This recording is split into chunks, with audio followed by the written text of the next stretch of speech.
It gives me great pleasure to introduce Liane Wakabayashi, who spent 30 years in Japan and is now living in Israel.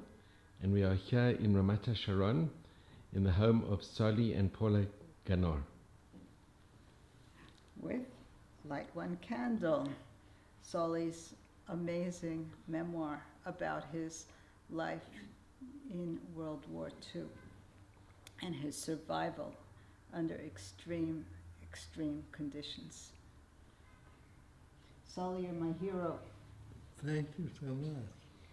And every day that I'm here in Jerusalem, I thank everybody who laid down their lives to defend the country so that I could be here, so that I could have an easy life, that I could have a beautiful life, that I could look out from my balcony at Yamin Moshe and see the old city and to see peace.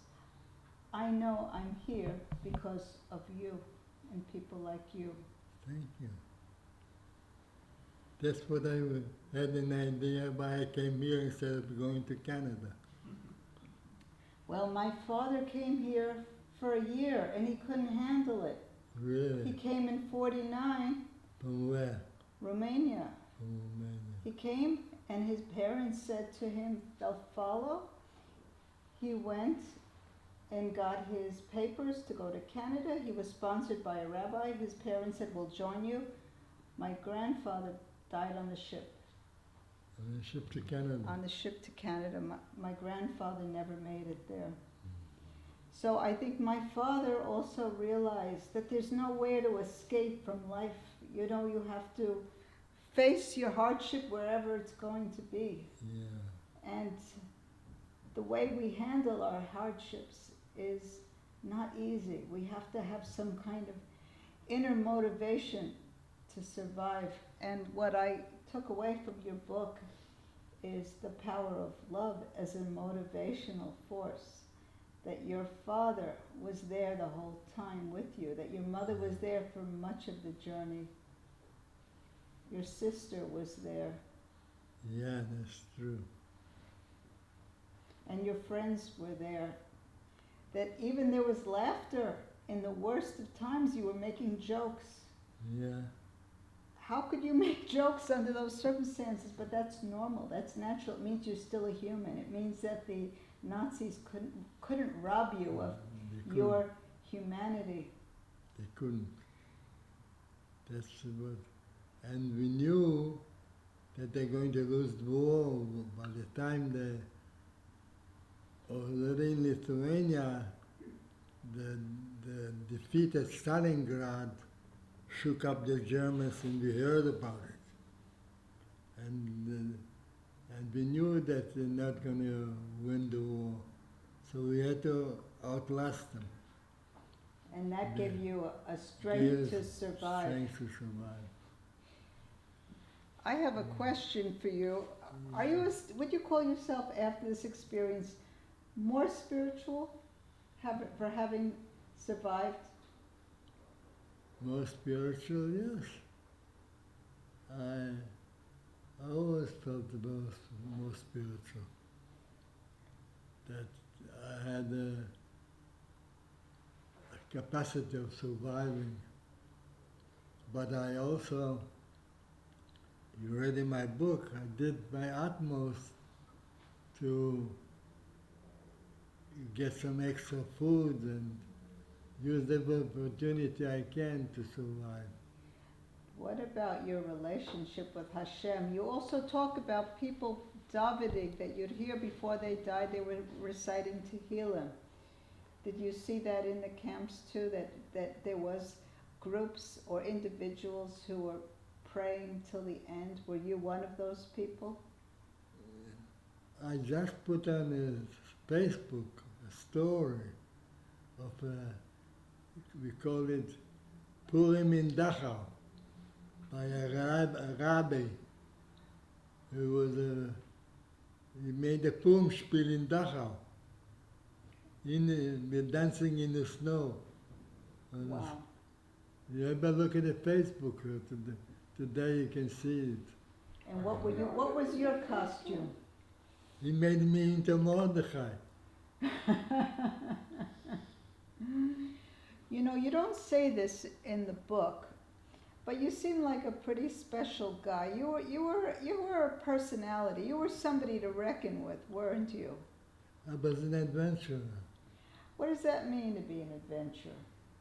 The fact that I went to join the merchant marine to travel the world because I wanted to see the world. Who goes, how many Jewish guys do you know that joins the merchant marine? Well, what about the fearlessness? I mean, was that something that you were born with, you think? Or do you think that thanks to the Nazis you became more fearless and more adventurous? Well, what happened was that during the war, death was after me all the time. And wherever I went, there was death. And somehow I survived. And I said, the Germans were saying, how did you do it? I said, I guess death was too tired running after me. So now that you're at the end of your life, what's your relationship to death? Well, by now I can't escape him. So we look at them and say, welcome. What can you say? And you're okay with that? Hopefully we go to a better place. When you get to that better place, do you have any words for Hashem, for God, that you want to exchange with Him? Well, as a Holocaust survivor, I was thinking about it. And then I would ask him, where were you during the time when they killed 1 million Jewish children? That's what I would ask. Maybe I shouldn't do that to God, but fact is that 6 million were killed without mercy, among them 1 million Jewish children who could have saved the world. Imagine how many of them could have done beautiful things in this world. So I have a little tiredness to the neighbors. You're writing better than talking. You should read his story. No, you're doing good. Yeah, well, that's a story. So when you're up there with God speaking, you ask Him, okay, what happened to the children? Do you ever think sometimes about the root of evil, that people could change from being your friend to your enemy, that people who were your neighbors, people who you played with, people who you trusted could turn on you? Has that been something that you've thought about over the years? Can you ever trust again after having that experience? Well, I didn't trust. That's why they decided that it's not only the Germans who killed the Jews. All of Europe, the whole continent is soaked with Jewish blood. Wherever you go in Europe, you know the Jews were killed. Not only during the Holocaust, but even before that. 2,000 years, Jewish blood spilled in Europe, especially during the Holocaust. That's why I went to Israel, a place where I can defend myself in case they ever come against us again. And God to Duncan, thanks God that today Israel is strong enough to defend itself. Do you think it is? Absolutely. If you could look into a crystal ball and see what the 21st century will bring, what do you see in 50 years from now? Well, if the world will survive, and that's a good question. Because today we have enemies that we had 3,000 years ago, just now, in your Purim. About 3,000 years ago, you had Haman HaRasha. Suddenly you have Khomeini. Sounds like his cousin. It's almost the same name. And these guys are not after our blood. So, but at least now, at that time, you needed Esther Malka to save us. But today, thanks God, we have better means to do it than just having Esther Malka. So I'm pretty confident that if the world will survive altogether, there won't be a catastrophe between East and West, war of civilizations. There's a book came out that says the war of civilizations. And you have the Arabs today, the Muslims, who are determined to turn the world into a what do they call it? Caliphate. Everybody has to become Muslim, and those who not have to be killed.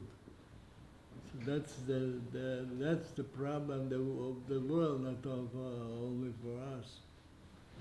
Do you believe in Moshiach, that the prophecy that there's going to be a savior and to bring the third world, the world of redemption? Well, it's hard to believe in something like that, but hopefully it could. Hopefully it could be true. I wish it was.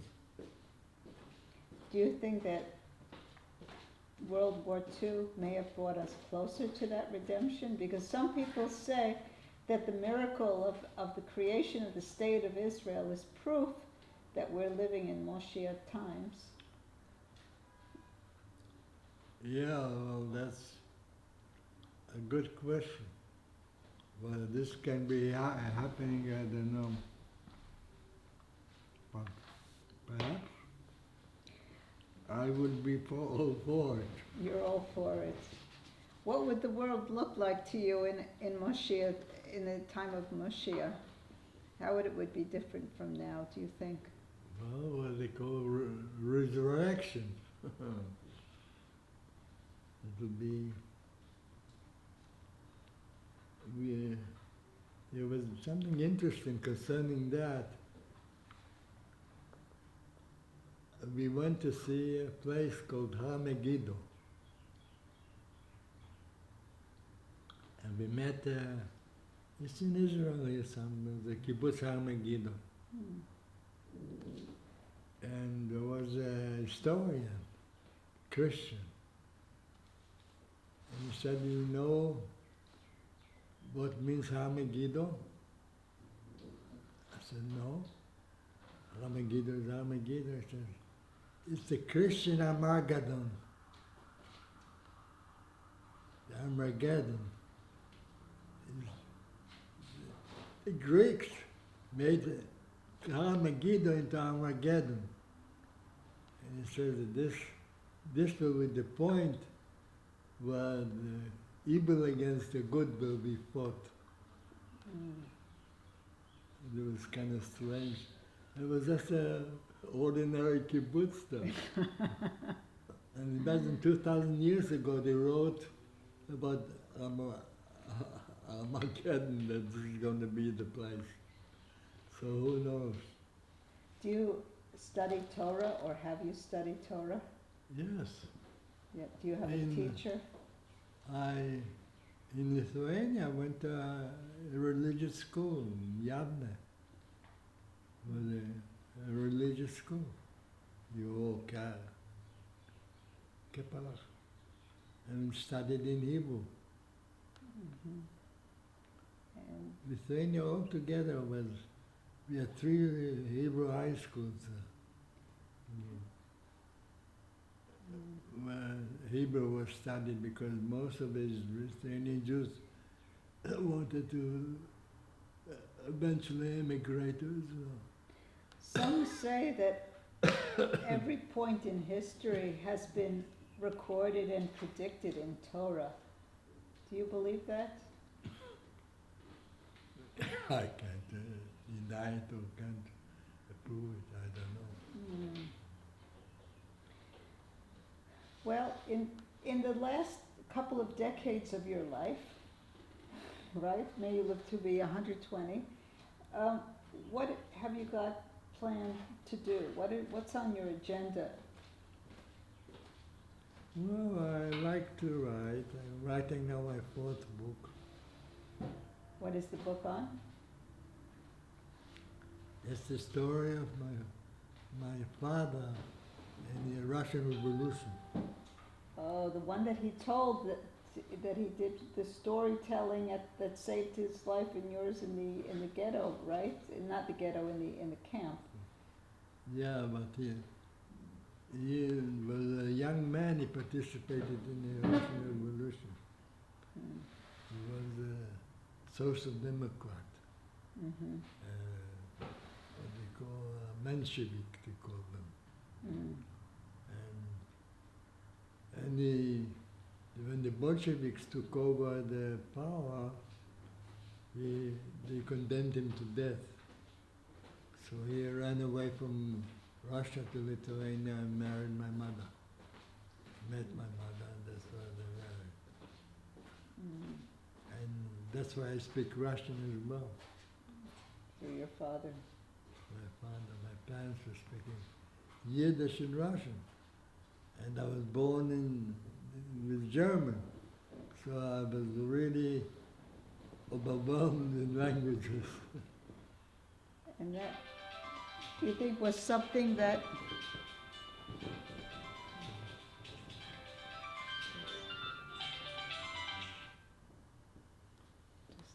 there was this you could turn off, or let's turn it off, thanks.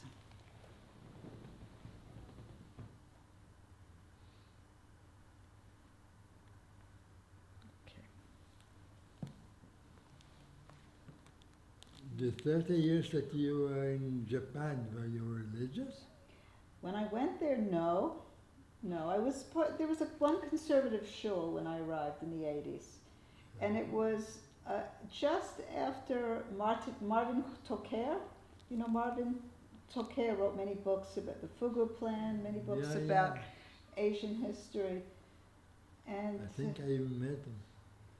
he was from Great Neck. I was from Great Neck. He would have been my bar mitzvah rabbi, the one who trained me, but he was in Japan, so we just He wrote a crossed. book, do you remember? Took care. No? Yes, several books.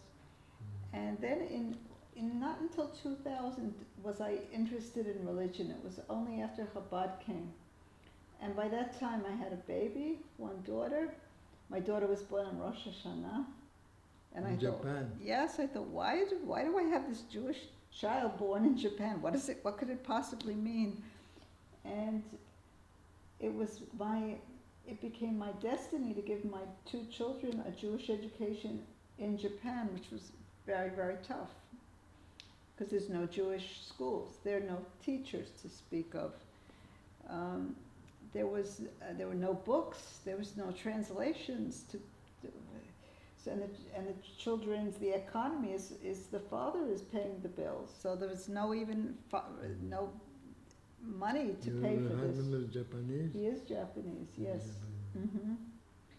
So it had to be a commitment. It had to be a decision, a conscious decision, that the theme of our life would be Jewish in Japan. And I started taking my babies to Chabad house every Shabbat.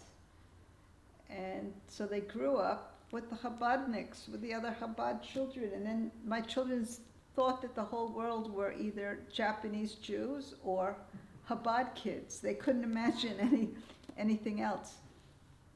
And as they got older, they said to me, they took me aside, Mom, you know, we're not like them, we're not Chabad, you know, look at us, look at our faces, we're different. But I could see that they also felt they weren't Japanese. So my son, at a very young age, decided that he was going to keep kosher. He was going to bring his own lunches to school. In junior high, he made his own kosher lunches and brought them. And from Where did you live? in Japan? Setagaya, in Tokyo. In Tokyo, yeah. It was beautiful. It was a very nice community. That was a beautiful place. But we were 12 kilometers from the shul. So that was a long walk on Shabbat. And we used to do it. Me and my daughter would walk. Yeah, I know another couple who lived in Yaotsu. She was working in Hanit. Hanit, yeah. Hanit, Yeah. her daughter, and my son are now in the same school in Israel studying. Really? Yes. And I'm going to see Hanit in a few weeks. Ah. She and I are going to meet up in Tokyo. So we contact each other all the time. Give her my regard. I will. She's good. She's coming in April to Israel to see her daughter. So it's She amazing. was here not long ago when my cousin took her, went to Japan and they took her as a guide. As a guide, she's very knowledgeable and speaks many languages. She's Yeah. great. Do you know the whole aura around Yaotsu is not quite historically accurate because the family never lived in Yaotsu. Yeah. They lived in Bokitomi. Kamakura. They lived near Tokyo. So I don't know why they use the also. I'll tell you why. Gifu is very smart and aggressive with tourism. They Who? are Gifu Prefecture. The area, the Gifu. the Gifu Prefecture is extremely clever with tourism. They're professionals. They saw the opportunity and they jumped on it. And Kamakura does not need the Sugiharas. They have enough monuments. A 9th century capital of Japan. There are temples everywhere. So okay, there's a connection to Sugihara. They didn't go after it. But to me, that's really where the story is, that's where Yukiko lived. Did you ever visit her when in Japan, in her home? I met the man who gave the money to build the park. Oh, He was a friend of Sugihara, school friend. And then I was in Japan, then he died. And his family invited me to come and honor him. nice. But there was one thing which was very unpleasant. They had a habit that I was supposed to kneel on a cushion and put his ashes. Oh, so what did you do? Well, I couldn't refuse. I felt, as a Jew, I felt uncomfortable to kneel. Yeah. But I did it anyway, and the pictures, I hope that people won't see it, but they photographed it in the Japanese place. They did, right? The man gave some $3 million to build a park. Did you know about that? I didn't know. So it was a private donation Private for the. I was in the house of the man. They should have built a bus route because it's such a remote location. It's very hard to get to Yaotsu. I know. So this is the problem. It's and in Japan it's a very well-connected country. Usually it's no problem to get anywhere, but Yaotsu is a tricky. It's way out of the. It's a tricky one. But the park is Can nice. I mention something? Soli, you were with Mrs. Sugihara in Japan at the dedication. Yeah, she invited us. And you sat with her, there's pictures with you and Mrs. Sugihara. Yeah, I have some pictures if you want to see. Yeah, Liane, Soli was with Mrs. Sugihara in Japan. She invited us. She invited me to sit down by her side. Right. It's very nice. Was, she remembered me. In 2016, December, the Japan Times asked me, because I wrote for the newspaper, Japan Times asked me to write about Hanukkah for the Japanese. And I thought, what can I say? There's hardly anything to write about. And then, in the back of my memory, I remember Sugihara was introduced to Jewish people on Hanukkah. Is that right? That's, I invited him. That you invited him. Yeah. Was that something that a that's what- normal 12-year-old does, is invites guests to their house? Well, it was such a strange thing. I'm a very impulsive type. So I came to my aunt to a Hanukkah gift, and he was there buying chocolate for his children. So he was curious, and he said, why, about this money that she gave me. So she explained to him. He spoke perfect Russian. He spoke in Russian. And he said, well, he wanted to give me some money too. So I said, well, you're not the family. I didn't know. The first time I saw a Japanese person in my life. So he said, well, for this Hanukkah, I'll be your uncle. So if you're my uncle, why don't you come, just blurt it out. Come to a Hanukkah party on Saturday. That's how he said that life and death is the katzeh halashon. There's such an expression in Hebrew. And then it just came out, and the whole thing turned around.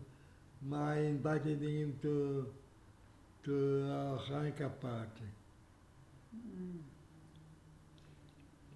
And how does a 12-year-old invite? That's a good question. Right. I had a bit of a chutzpah. My aunt thought my aunt became red in the face, you know. What did your parents say when you brought him home? My aunt told my parents that they're coming, because they said he's interested. He wanted to meet people. So Gihara was actually a spy between you and I. He was sent by the Japanese intelligence. Well, what was his business in Kaunas of all places? Nothing. There was nothing There's to. nothing there. So he wanted to meet people, and this invitation showed them, where he met my uncles and aunts and other Jewish people to us. So that's how he got acquainted to the Jewish people. But he was quite a personality.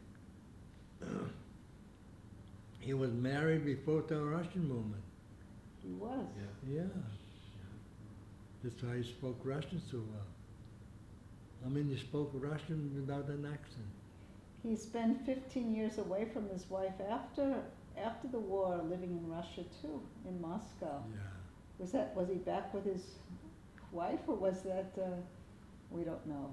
No, because he was fired from the Foreign Office. But she didn't go with him the second. But it was hard for him to make a living. He had no profession besides being a diplomat. But knowing Russians, a Russian company suggested he comes and works in Moscow. And that's how he was making a living.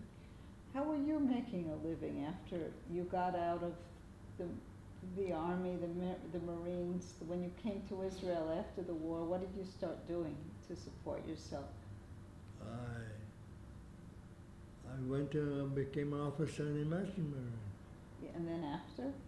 After that, I married my wife. And she was, of course, independently wealthy and supporting you. No, she had a textile factory. She what? Textile factory. Who had? Their family. Oh, the family did. That's right. Where? In Israel. That's interesting. So you So the father and uncle persuaded me to. join? He said, if you can be a captain on a ship, you can be also working as a they made me into promoting. So I worked in the factory in the imports and exports. Mm. And the two of us then started working together, exporting goods from here to United States and Europe, textiles. Mm. What kind of textiles? We had a variety of textiles. Made It was into a big, garments? enterprise. And, had about 250 workers. Mm. Mm. They were doing all kinds of wool, synthetic fibers, exporting synthetic fibers to Finland and Europe, and so that was my job. And when did the writing started? It seemed like after you met Matsumura at that reunion. Was that the turning point for writing, or had you had a drawer full of the writing all along, waiting to? I didn't think of publishing it. I wrote, but I wrote for myself. Number one, I didn't know anyone would be interested to publish it. And to get to publish a book is not such a simple thing. You know, you have to Tell them about Derek Soul. So About? what happened was that when Mr. Sugiyama invited us to come to Yaotsu, there was a group of Japanese American soldiers, those who saved me, who came to Japan as well. And one of them was actually a colonel in the American Army Intelligence, a Japanese person. And he heard that I have written a book, that I've written a manuscript. So there was somebody from Kodansha there. And it was Do you remember who it was? it's another strange story. She was a Hungarian woman who married to a Elaine! Huh? Elaine, my friend Elaine Nadaya, she's like my aunt. Okay. Elaine and I are I like, can't believe it. Unbelievable. that was Elaine? That was Yeah, Walking with me all the time. Elaine called her and bag lady. Shoji. Shoji's her husband. Yeah, from Kodansha. That was how it happened. Oh She my was goodness. traveling with us all over Japan. And she was eating with us. I told her she's a poor woman, you know. You thought she was. A poor woman, because she was she called her a bag lady. She had also the Whatever, bag. you know, I ordered food and I gave her half. We're sitting at the table. She's eccentric. She's eccentric. Eccentric woman. Her husband was the editor-in-chief of that's Kodansha what she told magazine. Well, us. that's Wait, how I didn't that's how my book was published. Oh my goodness, what a connection. Oh, Liane, is this not amazing? unbelievable. Unbelievable. I have to sit here and to I just remind called him. Elaine for her birthday. She's 81, I think, or 82. That And was funny. she lives near my in-laws in Tokyo, so I would see her all the She time. said to me, "Your book will be published by Kodansha." We didn't And know. I what never, kind of- who's Kodansha and what is she talking about? I looked at that as she always attracts strange people. So this strange woman traveling with us. Next thing I know, there's a British man, his British accent calls me. He says, "I heard you wrote a book which we may be interested in." I said, "Who are you?" said, I am from Kedansa. I said, who's Kedansa? Is it Barry? Was it So Barry? I said, who? Barry? I don't remember. If it was- Could be. I even his letter in writing. So I said, we are aware of that and we'd be interested in it. So I said, I don't have it with me, but I have it in America. So I said, okay, we have Oh, an office at Fifth Avenue in New York. Fifth Avenue, New York, that sounds good. Said, bring the manuscript there and they'll send it to us. and he So was when sent we it to Japan, but he never did. So we came back to the States, and I came to him. He was a dapper-looking man with a beautiful suit, and a Japanese person. And I brought him the manuscript, and he said, "I'll give you an answer." And I went to a friend, to one of my survivors' friends in Baltimore. In the evening, there's a phone call. I don't know how I got the number of my friend. And it was the Japanese guy. And he says, you know, I'm the chief editor, but I usually don't read books like yours.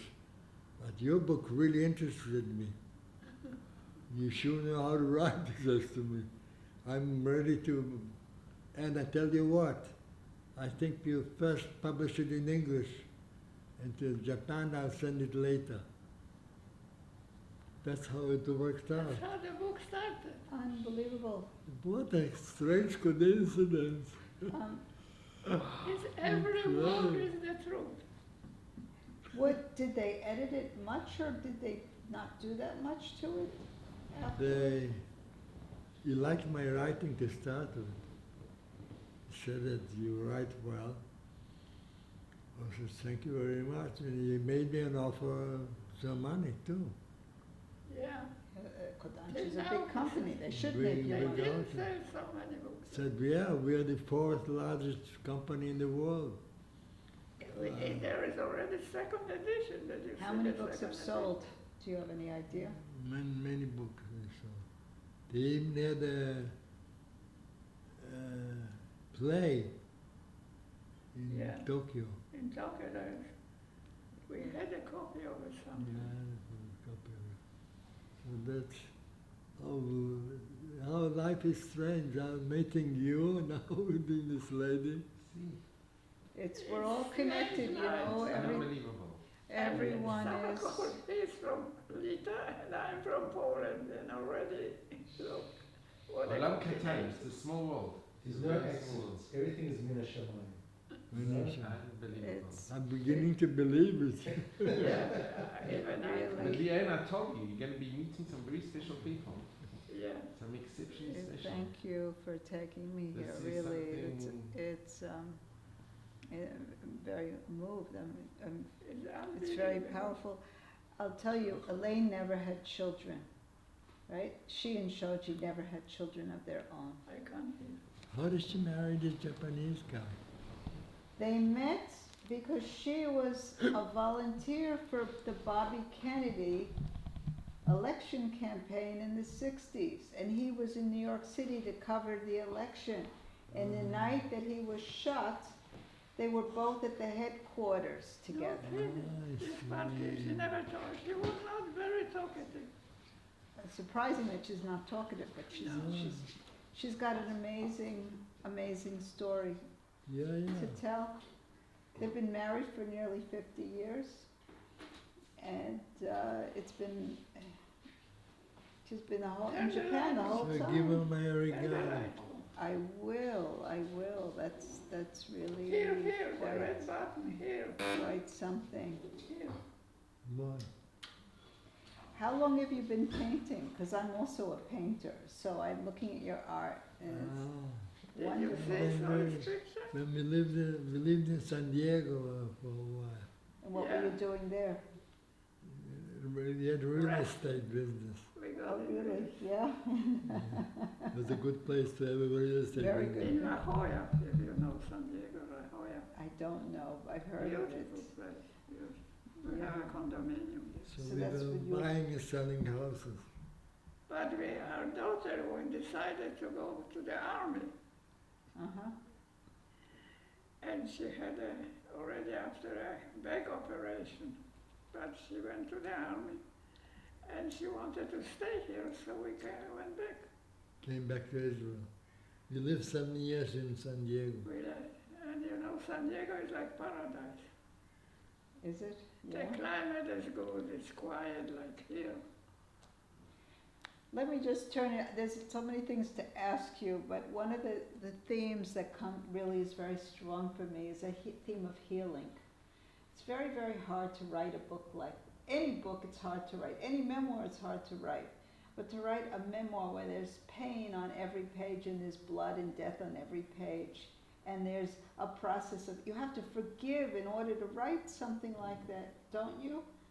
Is there an element of forgiving in order to survive some kind of experience like this? Well, yeah.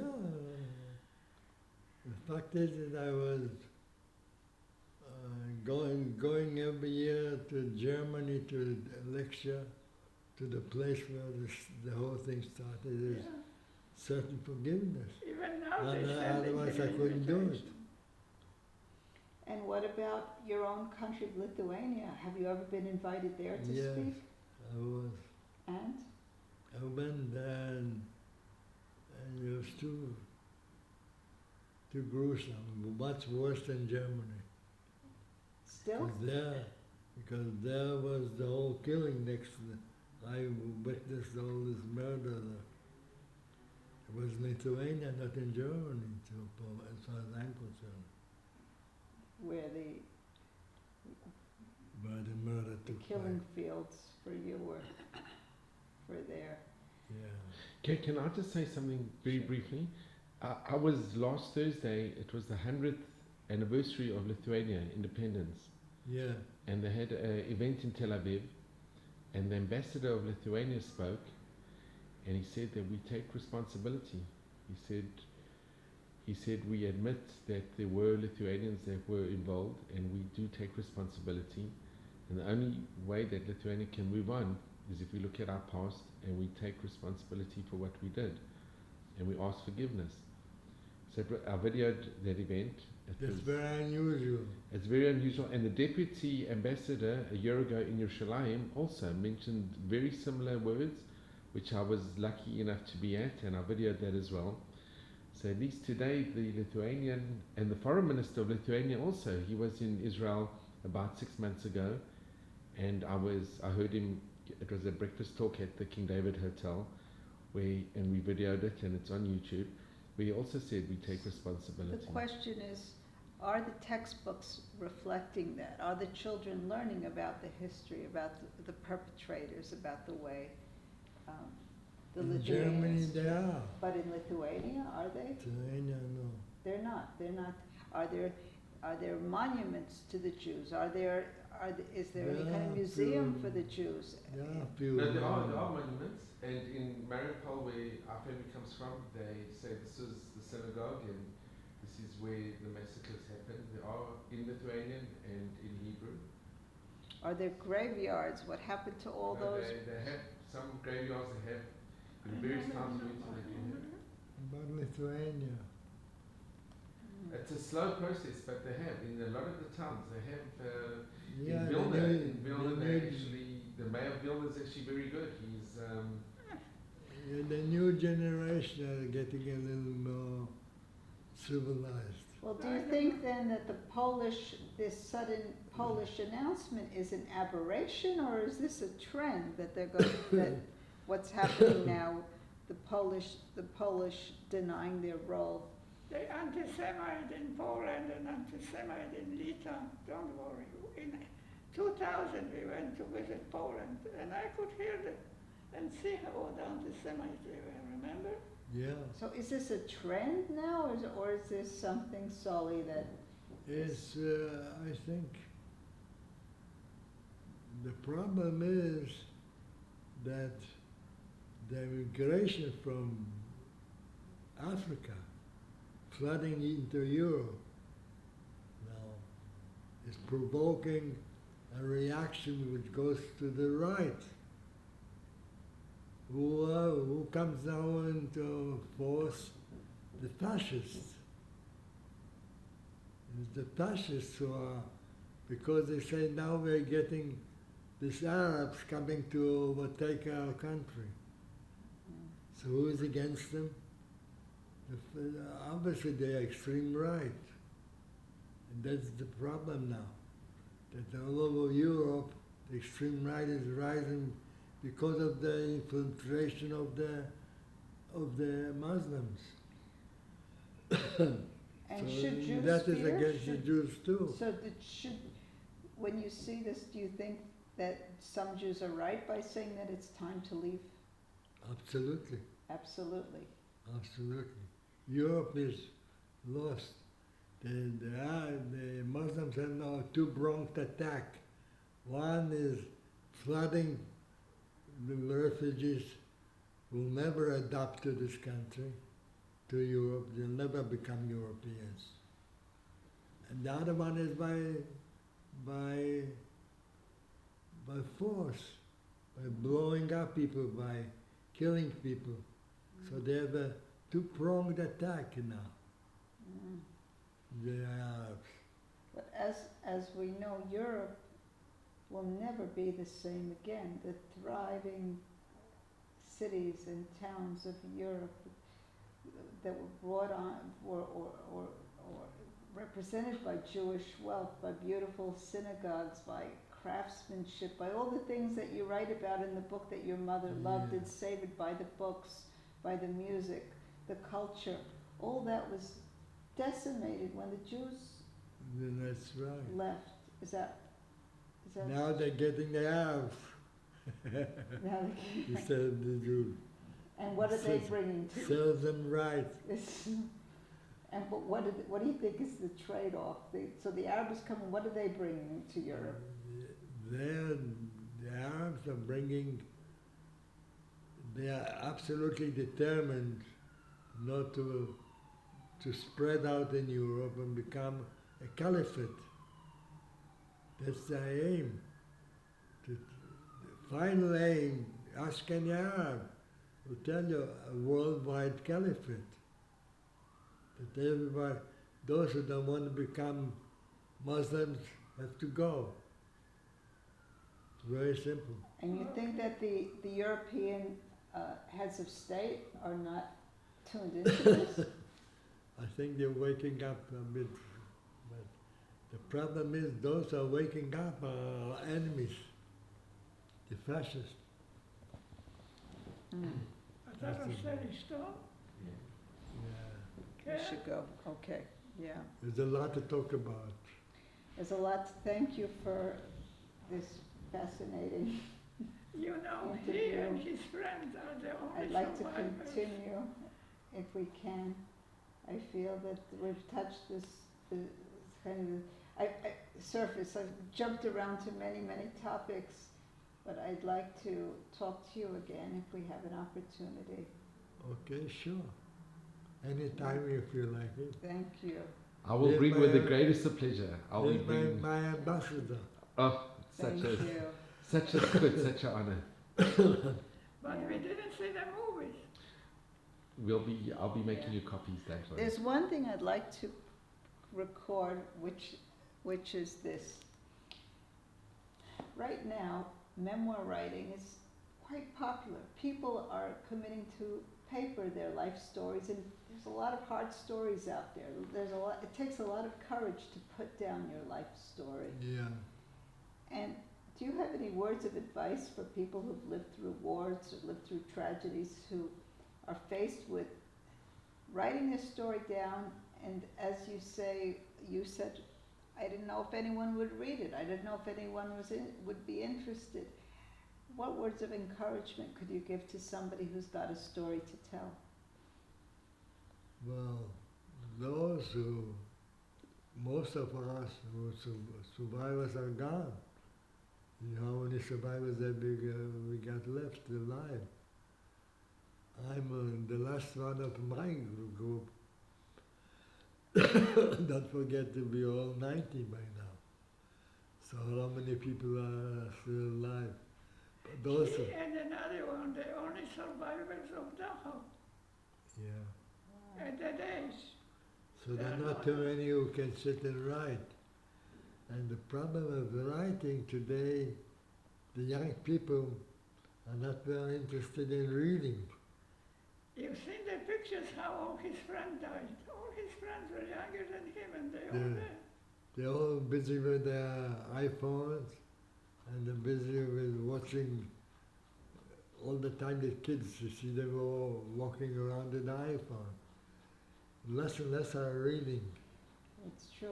What is the discipline? Is there a discipline to writing? Is there a certain time of day or a certain time of the week where you I write at night. write at night? Is that why your wife says that at 5 a.m. when she wakes Yeah. up you're going to sleep? That's right. Is that true? Still? Yeah. Yeah, I wrote quite a few books, and they were published in Germany and You don't know Japan. German. You don't read German. No. No. So writing at night, that's your thing. Writing Yeah. at night. I write a lot. Listen, he was lucky. He fell down a year and months ago when he got up from the computer. And lucky that he hit the leg and not the head. Yeah. So now for a year we don't go out of the house. Almost. But his hand is working. It's So he amazing. can write. It's not only working. I work a lot Sally is with very active on Facebook. Facebook. We'll be is Facebook friends. Facebook. A lot of Yes. people are reading my articles. Yes. Yes. And Mm. sharing. It's being shared Yeah. all over as Share. well. When he calls at 11, I tell him he's sleeping. I'm not ashamed to say that.